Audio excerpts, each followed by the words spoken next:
আমার বলতে কি আছে বলেন?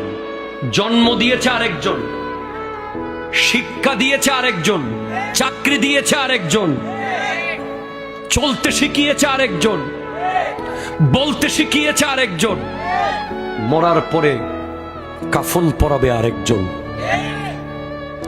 নাম দিয়েছে আরেকজন, কবরে শোয়াবে আরেকজন, মাটি দেবে আরেকজন, বাঁশ দেবে আরেকজন, বেড়া দেবে আরেকজন। নিজের কি কখনো কি ভেবে দেখেছেন? আল্লামা তৈয়ব শাহ কিবলা রহমতুল্লাহ আলাইহ একজন যুগশ্রেষ্ঠ বলি, তিনি বলতেন, কারো দিকে যখন তুমি একটা আঙ্গুল দেখাবে তখন মনে রাখবে তিনটা আঙ্গুল তোমার দিকে আছে। আমরা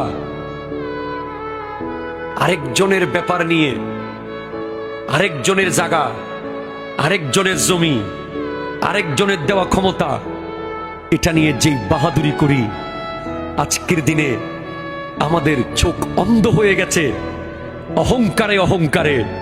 আমি অমুক, আমি সমুক, আমি এই, আমি সেই। অথচ স্পষ্ট মনে রাখতে হবে, আমি এসেছি একটা ফোঁটা থেকে, আবার চলে যাব সেই মাটির ভিতরে। ঠিক কিনা কথা বলেন?